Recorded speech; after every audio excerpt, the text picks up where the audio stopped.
दादी माँ अपने पूजा पाठ से फुर्सत पाकर अपने विदेश में रहने वाले पोते से फोन पर बात करने लगती हैं। फोन पर बात करते करते ही दादी माँ उससे पूछ बैठती हैं कि क्या कभी पूजा पाठ करते हो। पोता बोला, दादी माँ, मैं एक जीव वैज्ञानिक हूँ। मैं अमेरिका में मानव के विकास पर काम कर रहा हूँ। विकास का सिद्धांत चार्ल्स डार्विन का, क्या आपने उसके बारे में सुना है? दादी माँ मुस्कुराई और बोली, हाँ, मैंने डार्विन के बारे में सुना है। उसने जो भी खोज की है वह वास्तव में सनातन धर्म के लिए बहुत पुरानी खबर है। यदि तुम कुछ समझदार हो तो इसे सुनो। दादी माँ ने आगे बोलना शुरू किया। क्या तुमने दशावतार के बारे में सुना है? विष्णु जी के 10 अवतार? हाँ, सुना है, पोते ने बोला। लेकिन इसका मेरे रिसर्च से क्या लेना देना है दादी माँ? दादी माँ ने कहा, लेना देना है। मैं तुम्हें बताती हूँ कि तुम और मिस्टर डार्विन क्या नहीं जानते हो। पहला अवतार था मत्स्य यानी मछली। ऐसा इसलिए कि जीवन पानी से आरंभ हुआ। यह बात सही है ना? पोता ध्यानपूर्वक दादी की बात सुनने लगा। उसके बाद दूसरा अवतार कूर्म अर्थात कछुआ, क्योंकि जीवन पानी से जमीन की ओर चला गया। और भयचर, जिन्हें एम्फीबाइंस कहते हैं, तो कछुए ने समुद्र से जमीन की ओर से विकास को दर्शाया। तीसरा था वराह अवतार यानी सुअर, जिसका मतलब वे जंगली जानवर जिनमें अधिक बुद्धि नहीं होती। तुम उन्हें डायनासोर कहते हो। चौथे अवतार थे नरसिंह यानी कि आधा मानव आधा पशु, जिसने दर्शाया जंगली जानवरों से बुद्धिमान जीवों का विकास। उसके बाद हुए पांचवें अवतार वामन अवतार, बौना, जो वास्तव में लंबा बढ़ सकता था। क्या तुम जानते हो ऐसा क्यों? क्योंकि मनुष्य दो प्रकार के होते हैं, होमो इरेक्ट्स नर मानव और होमो सैपियंस मानव।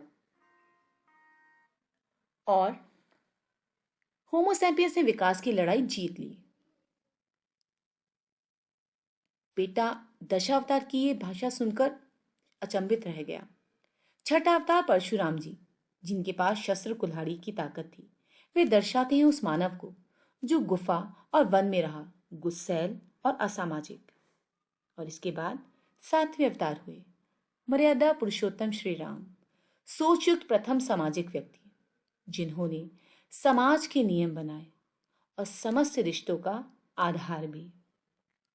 इसके बाद आठवें अवतार थे भगवान श्री कृष्ण, राजनेता, राजनीतिक, प्रेमी, सखा, जिन्होंने समाज के नियमों का आनंद लेते हुए यह सिखाया कि सामाजिक ढांचे में रहकर कैसे फला फूला जा सकता है। बेटा सुनता रहा, चकित और विस्मित। नव अवतार थे महात्मा बुद्ध, वे व्यक्ति जिन्होंने नरसिंह से उठे मानव के सही स्वभाव को खोजा। उन्होंने मानव द्वारा ज्ञान की अंतिम खोज की पहचान की। और अंत में 10वां अवतार कलगी, जो आएगा। वह मानव जिस पर तुम काम कर रहे हो, वह मानव जो अनुवांशिक रूप से श्रेष्ठतम होगा। बेटा अपनी दादी माँ की बात सुनता रह गया। अंत में बोल पड़ा, यह अद्भुत है दादी माँ। हिंदू दर्शन वास्तव में अर्थपूर्ण है।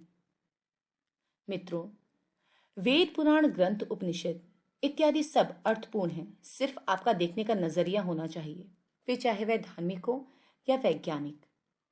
आपको नहीं लगता कि हम जीवन के इस भाग दौड़ में हम अपने संस्कार कहीं छोड़ आए हैं? वे संस्कार जो हमें हमारी दादी, नानी, माँ और हमारे घर के बड़ों ने हमें दिए हैं। वो संस्कार, वो कथाएं जिनकी आज के जीवन में हमारे बच्चों के लिए जानना बहुत ज़रूरी है। अपनी संस्कृति और धर्म के विषय में अपने बच्चों को ज़रूर बताएं। अगर आप मेरी बात से सहमत हैं और आपको ये वीडियो जानकारी से पूर्ण लगता है तो कृपया करके इसे लाइक कीजिए और शेयर ज़रूर कीजिए। मेरी नेक्स्ट वीडियो 10 अवतार पर होगी।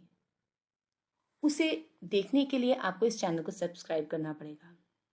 मेरी इस वीडियो को देखने के लिए thank you very much. Hare Krishna.